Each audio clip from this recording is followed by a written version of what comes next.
Israel, and we had lunch together, we had meetings together, along with very capable, and I think we've come up to some pretty good solutions and conclusions, and we'll be working a little bit after this, and then I assume you're going back home. Yes, sir. This is a quick stop, in and out. But we appreciate you being here, and we are a friend of Israel, as you know. I would say that I'm by far the best president that Israel has ever even thought of seeing. And it's an honor to be so, and to be so thought of. Many friends in Israel, they are not in an easy area, but in conclusions. And we'll be working a little bit after this, and then I assume you're going back. This is a quick stop, in and out. But we appreciate you being here, and we are a friend of Israel, as you know. I would say that I'm by far the best president that Israel has ever even thought of seeing. And it's an honor to be so, and to be so thought of. Many friends in Israel, they are not in an easy area. It doesn't go easy, but we are helping them. And likewise, they've been helping us very much. And so we'll see how it all works out. But we had great discussions today, I think, on the obvious subject of Iran, and also the less obvious subject with respect to Israel, and that's trade. And I think the Prime Minister is going to tell you a little bit about trade and what they're doing for the United States. So I want to thank you all for being here. Thank you very much. And thank you. Benjamin, thank you very much. Thank you, Mr. President. Thank you, Donald. Thank you. Mr. President, I want to first thank you for inviting me again to the White House. You've been a remarkable friend of the State of Israel. You are a great, great champion of our lives. And you actually do the things that you say you do. And I think that people respect that enormously. I certainly do, and people of Israel do. And I think the Jewish people do as well. We just saw your representative in the Department of Justice fighting anti-Semitism, standing up for Israel in international forum. I just want you to know that from the heart. I so deeply, deeply appreciate it. People of Israel do, and I think the Jewish people do as well. We just saw your representative in the Department of Justice fighting anti-Semitism, standing up for Israel in international forums. I just want you to know from the heart, it's deeply, deeply appreciated. As you said, we had the opportunity to talk today about many subjects. First, if I can mention tariffs, it's a subject of some interest today. I can tell you that I said to the President a very simple thing. We will eliminate the trade deficit with the United States. We intend to do it very quickly. We think it's the right thing to do. And we're going to also eliminate trade barriers, a variety of trade barriers that have been put up unnecessarily. And I think Israel can serve as a model for many countries who ought to do the same. I recognize the position of the United States. It says, you know, we're allowing other countries to put tariffs on us, but we don't put tariffs on them. And, you know, I'm a free trade champion, and free trade has to be fair trade. And I think that's basically the position that you have put forward, Mr. President. We are going to eliminate the tariffs, and rapidly. I had the opportunity to speak to Secretary Lutnick yesterday. We talked about how we could effect this quickly, and I hope to bring the solution very quickly. We're not talking about intentions. We're not talking about just words. We're talking about results. And those results are going to come back. So that's the first. Thank you very much. It's very nice. Thank you. Thank you. Mr. President, what about the hostages here? Well, let him finish. Okay. Begin. We spoke about not only the hostages, but about Gaza. The hostages obviously is a human story of just unbearable agony. I speak to the families. I spoke to them yesterday. Spoke to another one when I was in Hungary before I came here. I speak to them every day. They're in agony. The hostages are in agony, and we want to get them all out. Steve Witkoff was President Trump's very able representative, helped us get a deal that got 25 out. We're working now on another deal that we hope will succeed. And we're committed to getting all the hostages out, but also eliminating the evil tyranny Hamas in Gaza and enabling the people of Gaza to freely make a choice to go wherever they want. I mean, they should have that choice. And the president put forward a vision, a bold vision, which we discussed as well, including the countries that might be amenable and are amenable to accepting Palestinians of their free choice if they choose to go there. And I think that's the second thing that we discussed. But the hostages came right on top. We also discussed the situation in Syria. We've had neighborly relations with Turkey that have deteriorated, and we don't want to see Syria being used by anyone, including Turkey, as a base for attack in Israel. Turkey is a country that has a great relationship with the United States. The president has a relationship with the leader of Turkey. We discussed how we can avoid this conflict in a variety of ways, and I think we can't have a better interlocutor than the President of the United States for this purpose. And of course, we also discussed Iran. Look, we're both united in the goal that Iran does not ever get nuclear weapons. If it can be done diplomatically in a full way, the way it was done in Libya, I think that would be a good thing.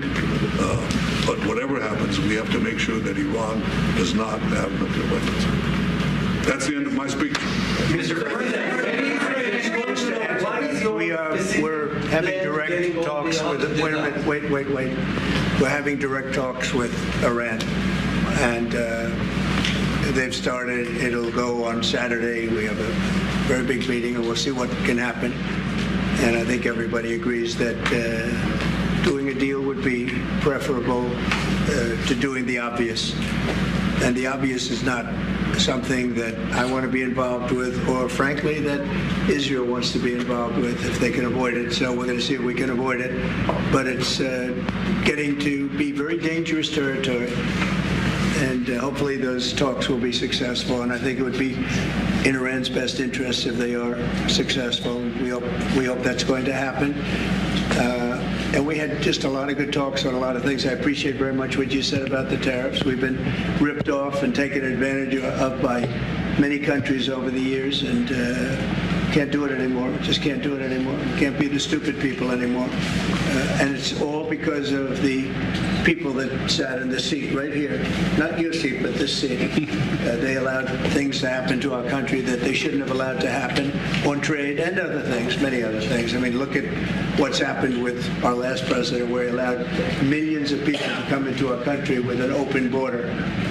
Who would want an open border? How stupid was that? But he allowed millions and millions of people, and of the millions, and I think it was 21 million people, but let's say 3 of them were serious criminals, serious murderers and drug dealers and gang members and people from jails. All the jails emptied out right into our country, right along the open border on Mexico, generally the Mexico. Okay, they came in from Canada too, by the way, a lot. But generally speaking, on the southern border. And what a shame it is that we are now working very hard to get them out, get the criminals out, get the murderers out, the drug dealers, the mentally insane, get them out. They dropped the mentally insane in our country too. And this was all done by the Biden administration. It's a disgrace that we have to work so hard. And then we have judges that try and protect these people. But they didn't protect us when the people were being let in. But to get them out is never easy with these people. So I think we're doing a great job. The border is the best it's ever been. It's even as strong as it was. I had a great, solid border. I think it might even be tougher right now and stronger. So people are coming into our country, but they're coming in legally. We have a legal process, and we have that moving along properly, because we need people to come into our country, but we want people that can love our country and cherish our country. So that's where we are. And with that, any questions? Mr. President,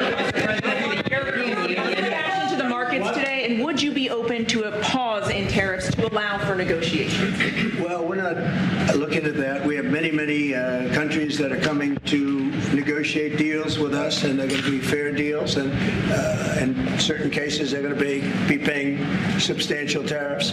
There'll be fair deals. As you know, I spoke this morning with the Prime Minister of Japan, and we had a very good conversation. They're coming. And I said, one thing, you're going to have to open up your country because we sold no cars, like 0 cars in Japan, and they sold millions of cars into our country. They don't really take our agriculture, a little bit of it just to keep us slightly happy, but they don't take what they're supposed to be taking. So we have a great relationship with Japan. We're going to keep it that way, but they're coming in to meet, and other countries are coming in. With China, as you know, against my statement, they put a 34% tariff on above what their ridiculous tariffs were already. And I said, if that tariff isn't removed by tomorrow at 12 o'clock, we're putting a 50% tariff on above the tariffs that we put on. So they've gone for years. They've become a rich country because of people, again, that were in the White House that allowed this to happen.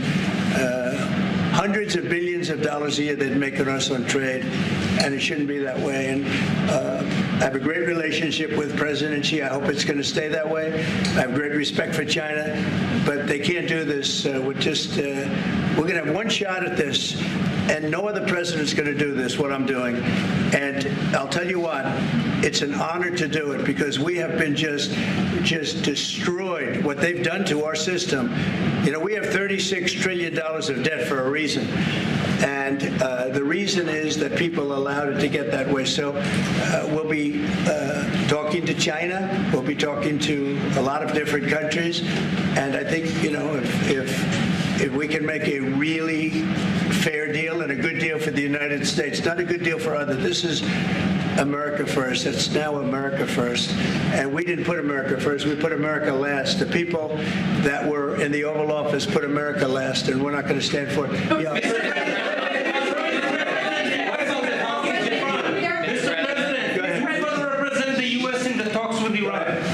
Two questions. Do you expect any of these deals to be made before April 9th? And secondly, there have been some mixed messages from your administration. You're talking about negotiations, and yet others in your administration are saying that these tariffs are actually permanent. What is the action? Well, it could be. They can both be true. There can be permanent tariffs, and there can also be negotiations because there are things that we need beyond tariffs. We need open borders. You know, we almost had a deal with China where we're going to open up China. It was almost done. Some of you remember it during my first term, and it was very disappointing. We ended up making a great deal. $50 billion worth of product was sold. $50 billion. You'd like that in Israel. And I made that deal, but it wasn't the deal that I wanted. It was the deal that I wanted was that plus they were going to open up China so that our companies could go into China and compete with other countries and China for for a large number of people. And at the very end, that deal was terminated, and we went to a piece of the deal. And there are a lot of things outside of tariffs, but tariffs are very important. But there are a lot of things like opening up countries that were totally closed. China is essentially a closed country. In fact, it is a closed country. And what they do is they charge tariffs so that if you sell cars or if you sell anything, nobody's going to buy it because the price is out of control. But that's true with a lot of other countries also. So we're going to get fair deals and good deals with every country. And if we don't, we're going to have nothing to do with them. They're not going to be allowed to participate in the United States.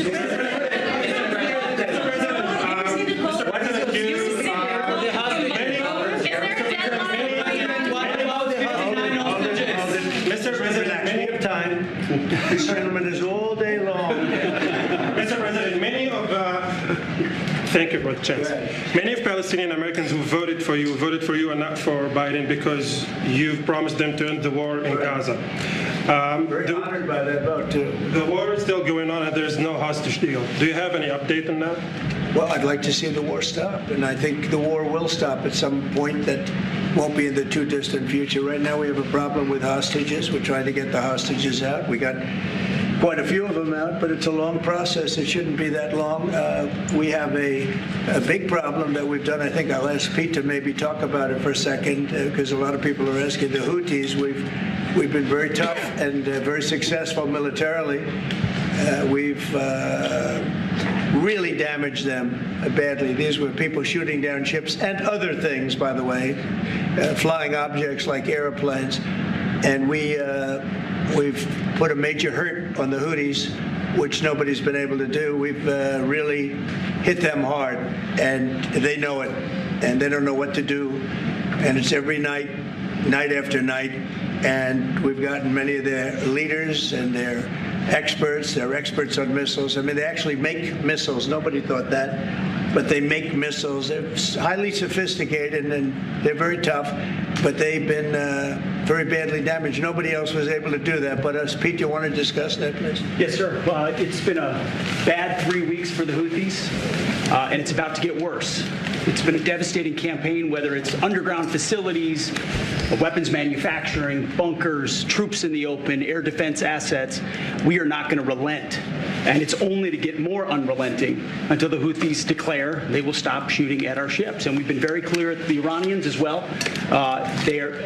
They should not continue to provide support to the Houthis, and that message has been made very clear. So we have a lot more options and a lot more pressure to apply, and we know, because we see the reports, how devastating this campaign has been in them, and we will not relent. We have a great military. There's no military like our military, and despite Biden having given a lot, but nevertheless a pretty small piece, but it was a lot of our military away in Afghanistan, and one of the dumbest situations, I think, and maybe the most embarrassing situation we've ever been involved in, that short period of time in Afghanistan. What a disgrace that was, but left a lot of our military behind. Left. You see them in their annual parades where they're parading trucks that are armor-plated and different things that they can't. But it's many billions of dollars we left behind. But despite that, we have a tremendous military. That was a very small portion because we rebuilt the military during my first term. And we have great things happening with our military. We also essentially approved a budget, which is in the facility, you'll like to hear this, of $1 trillion, $1 trillion. And nobody's seen anything like it. We have to build our military, and we're very cost conscious, but the military is something that we have to build, and we have to be strong because you got a lot of bad forces out there now. So we're going to be approving a budget, and I'm proud to say, actually, the biggest one we've ever done for the military. We're cutting other things that were under DOGE, but under a lot of other. When you look at a woman getting $2 billion for environmental, and it had nothing to do with environmental, and they had $100 in the bank, and they give her $2 billion. Many of those cases, all that stuff is going to be cut out. But we are getting a very, very powerful military. We have things under order now, the likes of which we've never had before. We've never had the kind of aircraft, the kind of missiles, anything that we have ordered. And it's in many ways too bad that we have to do it, because hopefully we're not going to have to use it. But the military is very, very powerful, and it's going to remain that way.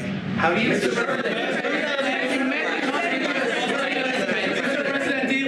Yes, please. Thank you, Mr. President. I want to ask you about Iran, because this is the first time we hear that the U.S. is having a direct contact with the Iranians. Is it possible to give us some more information at what level the U.S. is represented? High level, very high level. Yeah. And we're dealing with the Iranians. We have a very big meeting on Saturday, and we're dealing with them directly. You know, a lot of people say, oh, maybe you're going through surrogates, or you're not dealing directly, you're dealing through other countries. No, we're dealing with them directly, and maybe a deal's going to be made. That'd be great. It'd be really great for Iran, I can tell you that. But hopefully, we're not going to have to get into that. We are meeting very importantly on Saturday at almost the highest level, and we'll see how it works out. Please. How do you ensure, Mr. President, that these tariffs don't drive U.S. trading partners into the hands of the Chinese? That they I'm not worried about it. I'm not worried about it. If they want to be in the hands of the U.S., they don't want to be in the hands of the Chinese. And the Chinese have turned out to be really not very good at that. People that are with us, they're with us. But we cannot be taken advantage of any longer. I used to watch these deals for years. I've been talking about it for years. I've been talking about it for 35 years, how our country is being ripped off. I mean, 30 years ago it was Japan, then it was something else, then it was another group, then it was China. China's doing the best job of it, frankly. And it's just not going to happen. Not going to happen. Mr. President, you said it maintains. Has said that they have offered 0 for 0 tariffs on cars and industrial goods. Is that not enough? Well, the EU, no, it's not. The EU has been very tough over the years. I always say it was formed to really do damage to the United States in trade. That's the reason it was formed. It was formed with all of the countries from Europe, I guess most of them, not all of them, but most of them. And they formed together to create a little bit of a monopoly situation, to create a unified force against the United States for trade. So they have NATO, which is largely the same countries, and they took advantage of us dollar-wise and militarily until I got there. You know, I was able to get $600 billion from NATO, where they paid NATO because most of these nations weren't even paying. We were paying for NATO, so we're paying them to guard them militarily, and they're screwing us on trade. So that's not a good combination. So now it's really turned around. It's the opposite, and the European Union's been very bad to us. They don't take our cars, like Japan in that sense. They don't take our agricultural product. They don't take anything practically. And yet they send millions of cars in a year, Mercedes-Benz, Volkswagen, BMWs. They're sending millions and millions of cars into the U.S., but we don't have a car that's been sold to the European Union or other places, but let's go for the European Union. And it's not going to be that way. It's got to be fair and reciprocal. It's got to be fair. It's not fair. We have a deficit with the European Union of $350 billion. And it's going to disappear fast. And one of the reasons and one of the ways that that can disappear easily and quickly is they're going to have to buy our energy from us because they need it. They're going to have to buy it from us. They can buy it. We can knock off $350 billion in 1 week. They have to buy and commit to buy a like amount of energy. And we have that. You know, we have more energy than any country in the world. I don't know if you know that. He knows everything. But the one thing he may not know, we have more energy than any country in the world. We have more of every kind of energy, every form of energy, from oil and gas to coal. And people talk about, I call it beautiful, clean coal. As you know, Germany is opening up a coal plant a week. They tried the windmills and it didn't work. They tried all the other solutions and they were ready to go out of business. Now they're doing a coal plant a week. China is now up to 2 coal plants. They're opening 2 major coal plants every single week in China, all over China. And then we're not allowed to use coal. Well, we have clean, beautiful coal more than anybody else. We have oil and gas more than anybody else. We have the most energy of any country in the world, including Saudi Arabia, including everybody, by a lot. And I took it to number 1. We were number 3, and I took it to number 1 during my administration. And the reason that we were hurt so badly and the reason that we went into such incredible inflation during Biden is energy. It was also their bad spending, but energy, because they played around with this incredible thing that we had built, this administration had built, and the energy costs went through the roof. And when that went up, everything else followed. Now, if you look at what's happening, you got to see this today. I said we're going to try and get groceries down, right? An old-fashioned term, but a beautiful term. Eggs. So when I got in, the press went absolutely crazy the first week. They said, eggs have quadrupled in price. I said, I just got here. Tell me about it. And Brooke Rollins and our team did a great job, and eggs are down now 79%, and they're all over the place. And this was a problem that somebody else would have taken a long time to cure. We have energy is down.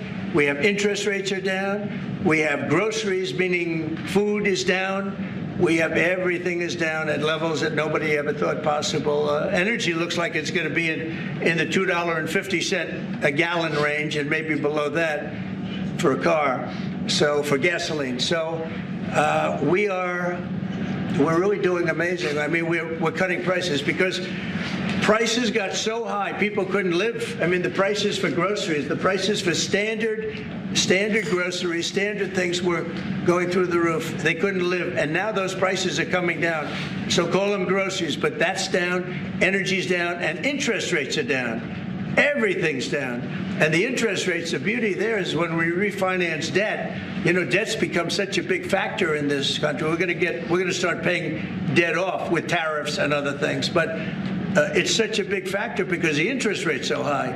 Well, now that's coming way down, so our budget's going to look a lot better because interest costs are way down.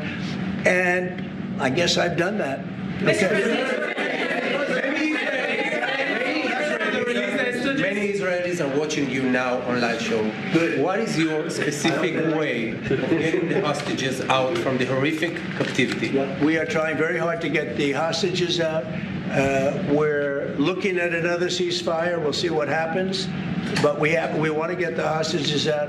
The Israeli people want the hostages out more than anything. They want the hostages out. This man is working very hard with us to do that. I mean, I don't know. I hope he's being appreciated because he's been a great leader. He's working very, very hard on the hostages and many other things. And there are plenty of things you have to work on. It's a tough place in the world. I have a good partner. Yeah, you do have a good partner, and so do we. We're working very hard on the hostages.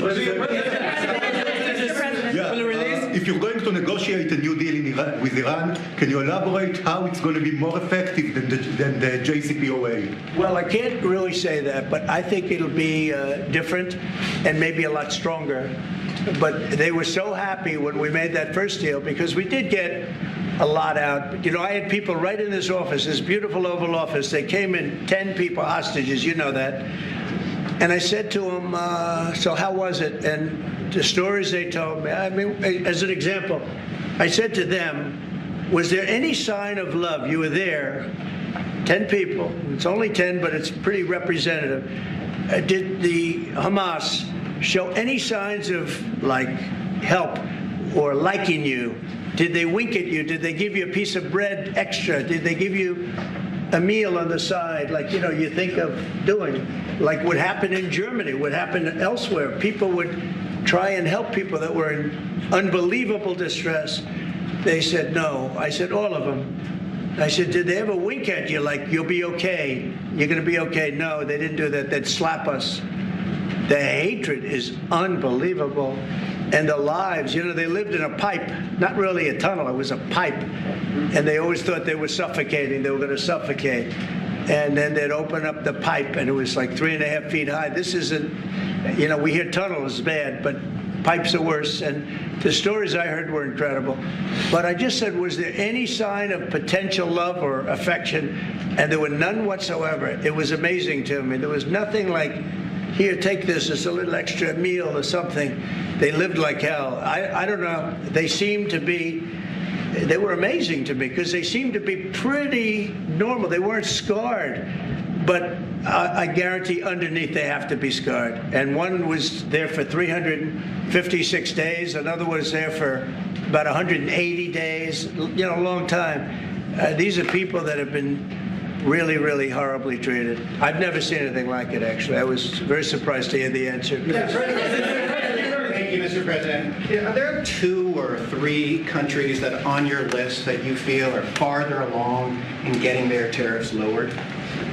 I think there are many that want to get rid of tariffs right now. European Union, I mean, as badly as they've treated us, they've brought their car tariffs essentially off. I guess they brought it down to 2.5, and I hear maybe to nothing. But it's not only tariffs, it's non-monetary tariffs. It's tariffs where they put things on that make it impossible for you to sell a car. It's not a money thing. They make it so difficult, the standards and the tests. They drop a bowling ball on the top of your car from 20 feet up in the air, and if there's a little dent, they say, no, I'm sorry, your car doesn't qualify. When the same car from Germany or anything would dent likewise, unless you can have an army tank, it's going to dent. So they come up with rules and regulations that are just designed for one reason, that you can't sell your product in those countries, and we're not going to let that happen. Those are called non-monetary barriers. They make barriers that are so tough that it's impossible to qualify. So tariffs are a big part of it, but there's another big part of it, and that's barriers. They also do something else. They manipulate their currency, and they drive it down. They want to have low currencies. You know, it sounds better to have a high currency, a strong dollar or whatever, but they bring their currency down. And when it competes with our currency, it's very hard to sell a tractor. It's very hard to sell product because their currency is low and ours is much higher relatively. And so it makes it very hard. I speak to a lot of companies that do business, tractor companies, and they say it's so hard to sell because what they've done is they've lowered the yen or they've lowered the yuan or they've lowered their currency so that it's very hard to compete. We don't want that either. So we have a lot of things that we're talking about, but we're going to fix it properly, and it's going to be fair to everybody. And in the end, I think we're going to have a world that does a lot better, but they have to respect the United States. And nobody but me would do this. Nobody but me would do this. It would be nice to serve a nice, easy term. But we have an opportunity to change the fabric of our country. We have an opportunity to reset the table on trade. We lose billions of dollars. We lose close to $2 trillion a year on trade. We lose $1 trillion a year to China. $1 trillion. We lose hundreds of billions of dollars a year on trade to China. We lose hundreds of billions of dollars overall, probably close to $2 trillion. Why would we do that? Number one, why would we do that? And then you have to say, is it sustainable? Then you hear about all of the people that say, well, deficits. If we have a deficit with the country, or if the country has a big surplus with us, like China has a massive surplus, that they take and they spend on their military. Well, we don't want that. I don't want them to take $500, $600 billion a year and spend it on their military. I don't want them spending money on their military. And I shouldn't have to spend money. We shouldn't have to spend it either. Because, hopefully, and I said this to President Xi, hopefully it's money that we're never going to use. In other words, because we're not going to use those incredible weapons that we have and that they have. We don't want that. So it's going to be very interesting. It's the only chance our country will have to reset the table. Because no other president would be willing to do what I'm doing or to even go through it. Now, I don't mind going through it because I see a beautiful picture at the end.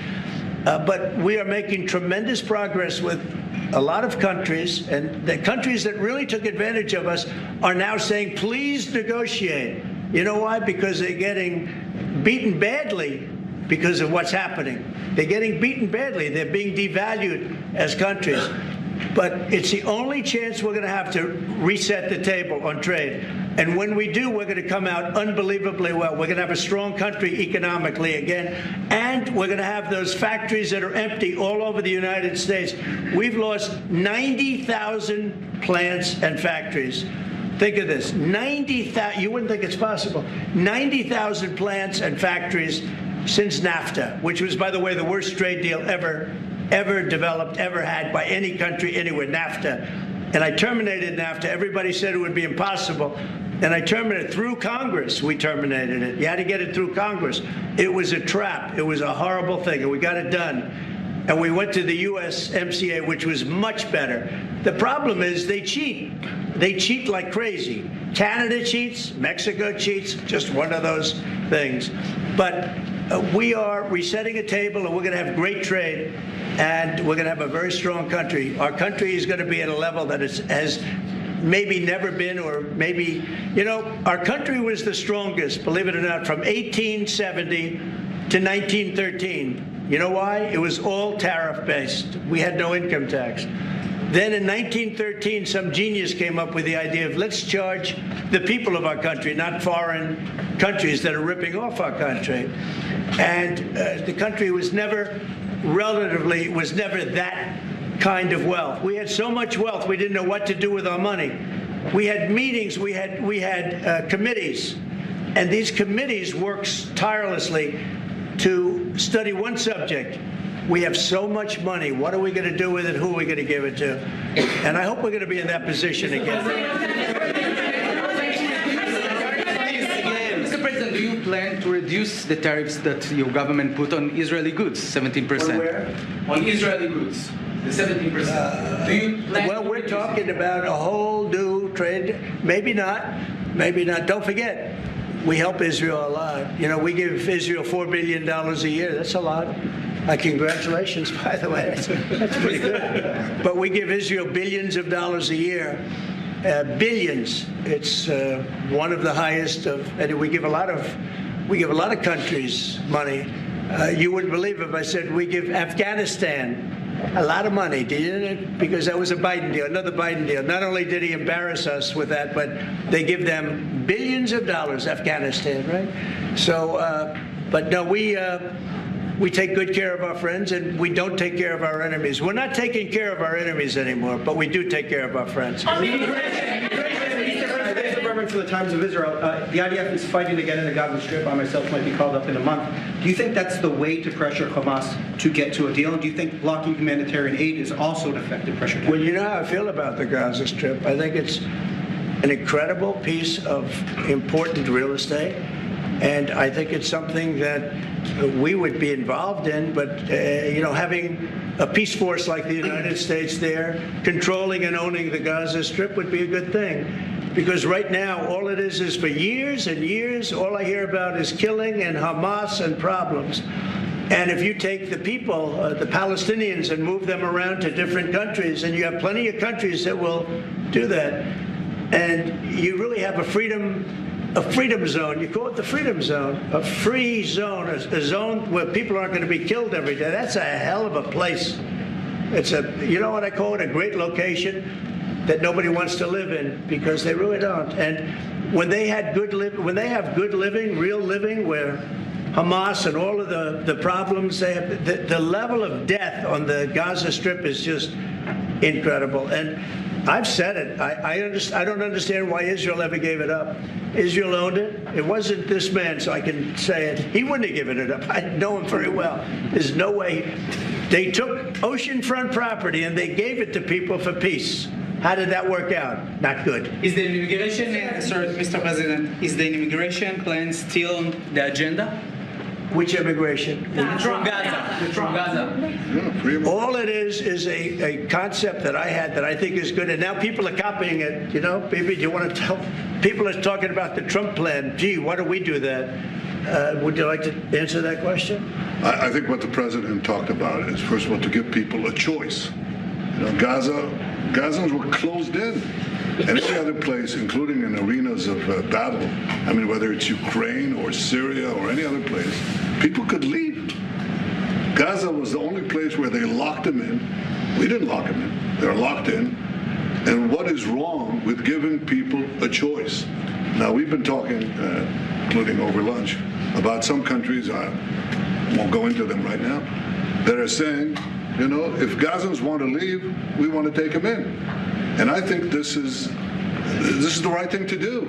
If you give, you know, it's going to take years to rebuild Gaza. In the meantime, people can have an option. The president has a vision. Countries are responding to that vision. We're working on it. I hope we'll have good news for you. I will say, people really do love that vision. It's a long-term vision, but so importantly is to have that be a safe field. Because you're right smack in the middle of the Middle East. You're right along Israel. It should have never, ever been given away. It shouldn't have been given away by Israel. I don't know why they did it. I mean, I do know why, because they were promised peace, but that didn't work out too well, because it's one of the most dangerous pieces of land anywhere in the world. Gaza is one of the most dangerous places in the world. So they gave it away for a good intention, and it didn't work out that way. And a lot of people like my concept, but, you know, there are other concepts that I like, too.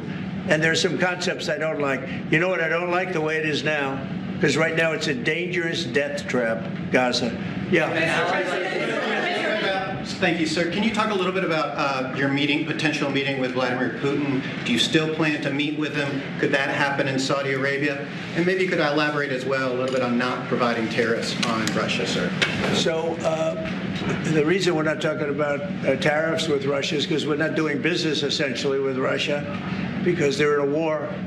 And I'm not happy about what's going on with the bombing, because they're bombing like crazy right now. They're bombing. I don't know what's happening there. That's not a good situation. So we're meeting with Russia.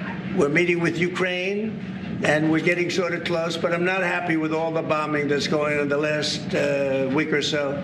Horrible. It's a horrible thing. It's a horrible thing. Can countries negotiate to get below 10%? In terms of tariffs? In terms of tariffs, yes. Look, we've been ripped off and taken advantage of for 40, 50, 60 years. And the reason we got ripped off and the way they did it was tariffs. They would charge tariffs, massive numbers of dollars. And when you look at China, when I took over, it was at $507 billion they were making. I call it making. A lot of people say, oh, it doesn't mean anything. Having a surplus means a lot, in my opinion. It's almost like a profit or loss statement. And when I took over, it was $507 billion that China was. This is originally, first term. And we were very, very tough on them because they were taking that money and they were building a military with it. Then when Biden came in, he let him get away with murder. He had no idea. I'll tell you what, that man had no idea what was happening, whether it was the border or China or anything else. He had no idea what was going on. And they went wild. China went wild. And the money they make is ridiculous, okay? It's just not going to happen. And hopefully we'll get along with China. If we do, that's great. And if we don't, that's okay, too. But we can't let that continue because that's an abuse. They abused the poor people that sat in the seat. That poor Biden, he was abused by them. They took advantage of him, and I'm surprised. You know, they have smart people. They were radical left lunatics, but they're smart. I'm surprised they'd allow that to take, to happen. But we are going to bring great trade, and we're going to be fair to other countries. And I will say this, virtually every country wants to negotiate. If I didn't do what I did over the last couple of weeks, you wouldn't have anybody wants to negotiate. We would have gone to these countries who want to talk, and they were, well, we don't want to talk. Now they're coming to us. They're offering things like even Bibi, and this is unrelated because it's a different kind of a relationship, but he started off our conversation today that he's cutting all of the tariffs, he's cutting everything, he's going to get down to a free base, he's going to do things that, in all fairness, other countries, if they said that, would have never even thought about doing it. Now they're offering things to us that we would have never even thought of asking them for because they're experiencing a lot of hurt. And the hurt is that they've taken advantage of us and we finally fought back. Tariffs will make this country very rich. We're rich anyway, but we're rich in a certain way. We have $36 trillion in debt. I want to get rid of it. And we can do it quickly with proper deals. So when countries don't allow us to sell our product, but we allow them to sell their product, when they charge us massive amounts of money for the privilege of going into their country, those days are over. Okay. Go ahead. Me? Sure. Me? Yeah. Thank you, Mr. President. On Iran, two questions, please. First, if you can give us more details about where the meeting on Saturday is going to take place. I can't tell you that. I can just tell you there's a major meeting going on between us and Iran, and that'll take place on Saturday, and it's at top level. And the second question about this. A lot of people think that those talks are not going to lead anywhere because the Iranians will never give up. Sure. I think that's a possibility, too. If diplomacy fails, is the United States, under your leadership, ready to take military action to destroy the Iranian nuclear program and remove this threat? I think if the talks aren't successful with Iran, I think Iran is going to be in great danger. And I hate to say it. Great danger, because they can't have a nuclear weapon. So is that a yes? You know, it's not a complicated formula. Iran cannot have a nuclear weapon. That's all there is. So can't have it. Ready? Right now we have countries that have nuclear power that shouldn't have it. But I'm sure we'll be able to negotiate out of that, too, as part of this later on down the line. But Iran cannot have a nuclear weapon. And if the talks aren't successful,